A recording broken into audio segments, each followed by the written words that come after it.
Hi guys, my name is Melanie Vernon. I'm going to share with you my cultural mask today. So I'm sorry I'm not very crafty, but I'm pretty much a straightforward thinker. So here's my mask, and we're going to start from my right and go left. And so my ethnicity is my father is African American and my mom is Korean. I was born in Seoul, South Korea. My dad was in the U.S. Army, and I grew up in Louisville, Kentucky.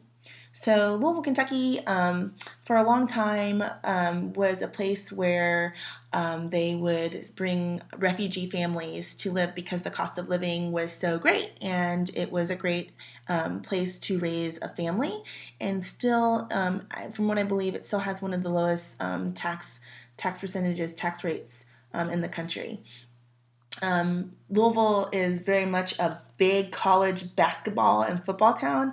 I would say it's more basketball than anything else, but football is definitely big in high school and college there. If you don't know who the Louisville Cardinals are or UK football, I might not be able to speak to any of you guys, but I'm just joking. But it's very big in Louisville. Another thing that culturally that we have that is big is horses and horse racing. Horse racing is huge. As you know, we have the Kentucky Derby that's held annually there in Louisville, and it is probably one of my most favorite things in the whole wide world. It is so big in Kentucky. We have a 4-day weekend. They shut down schools. You don't go to school. It's basically like a federal holiday for us Kentuckians, Louisvilleans. So culturally, I don't know much about my father's side of the family. My paternal side was cut out after my grandmother passed away. My grandmother passed away when I was 4, and my father passed away when I was 3 of cancer. And so I have a really strong bond with my maternal side of the family. And my maternal side of the family, once again, as I said, is Korean. And we have a bond of over food. And I know this is pretty indicative to a lot of other cultures, but food was something that brought our family together. Every week, my family had a weekly family dinner, and we all had to show up. There was no excuses. You had to be literally on your deathbed if you weren't going to show up to family dinner. But it brought us really close, and I got to learn about my heritage and my culture, and was able to. And those cultures were that culture was able to be instilled in me growing up, and I'm really grateful now that I'm a mom that I have that to share with my kids. So off to college I went, and I moved to, let's go this way, Chicago. And I met my husband, who is Israeli, and was born in Israel and grew up in Israel, but then moved to Chicago. When I graduated from college, actually, I went to the most diverse university in the United States, Northeastern Illinois University, and I got a degree in anthropology.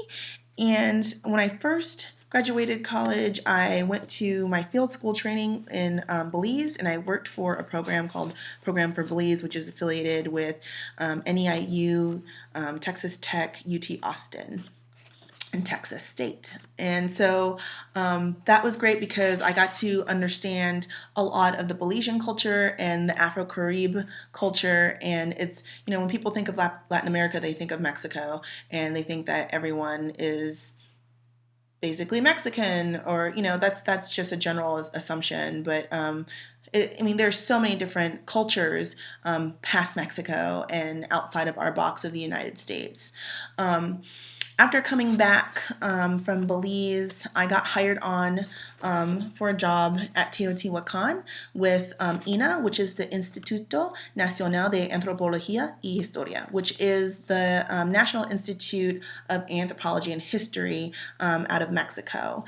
And in Teotihuacan, I worked in a site called the Barrio de Oaxaqueño, which is the Oaxacan barrio in Teotihuacan. And that's me right there with that visor holding up a little ojo, or a little ceramic pot that we just excavated out. This is my team and I paying tribute to the Day of the Dead, Dia de los Muertos. Me finding an Oaxacan burial remain And over here, we're pulling out the remnants of a body. And right here, where my finger is right here, this is the Pyramid of the Sun, looking at the Pyramid of the Sun from the Pyramid of the Moon at Teotihuacan. And down here is my tribute to Belize with the Belizean flag. So a lot of the things that I learned culturally, things that I took away, or my cultural overlap, is food was a common denominator for a lot of things. Whenever people were getting together and we were getting to know each other, oftentimes it was over breaking bread. A lot of my fondest memories were, weekly dinners with my family, Shabbat dinners with my husband's family, going to someone's house that, took me in when I lived in Mexico, such as my boss. His family took me in, and the first thing they did is they sat me down and they fed me a meal. And food brings people together. It doesn't matter what your socioeconomic status is. It doesn't matter what the language barrier is. Breaking bread with somebody gives you an instant bond, I believe. When it comes to my the cultural heritage of back to my family, I didn't grow up in the typical nuclear family with a mom, dad, siblings, and a dog. My house had my grandmother in it, my cousin in it from Korea studying at U of L, my brothers, and another cousin who came from Korea so that before his parents came, so that his parents can sell their house in Korea so that they can come to the States and get their green cards. So, my family had the whole family in it, and that is something that you typically see outside of the United States. That is, something that I saw a lot in Mexico and Belize and in Korea, and so that was something that was a cultural overlap for me that I saw. In terms of outside of that, my little nuclear family with my sons and my husband, that is very indicative of the American side of my cultural heritage that I saw. Most of my friends, almost all of my friends besides my ethnic friends, live with just their mom, dad, and their siblings. And, growing up, that was a little bit embarrassing for me because my grandma was always around. But now that I'm an adult and I am a mom, I wish that my mom would move here with me. So,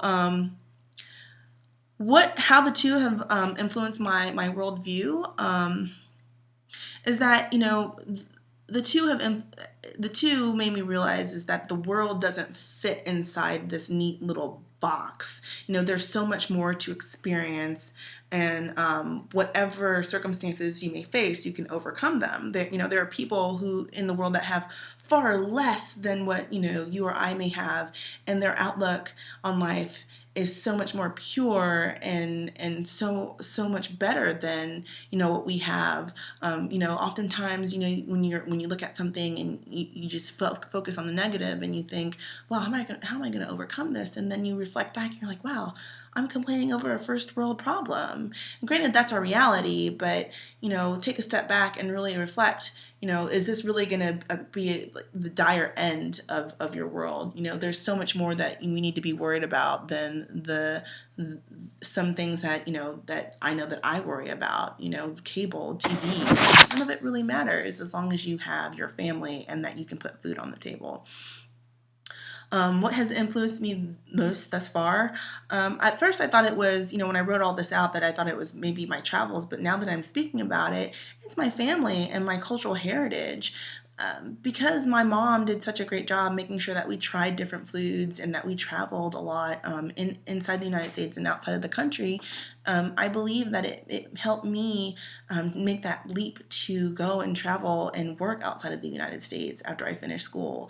It made me be okay with that. I wasn't going to know anyone and I was going to do this by myself. Was I uncomfortable? Yeah, but did I do it?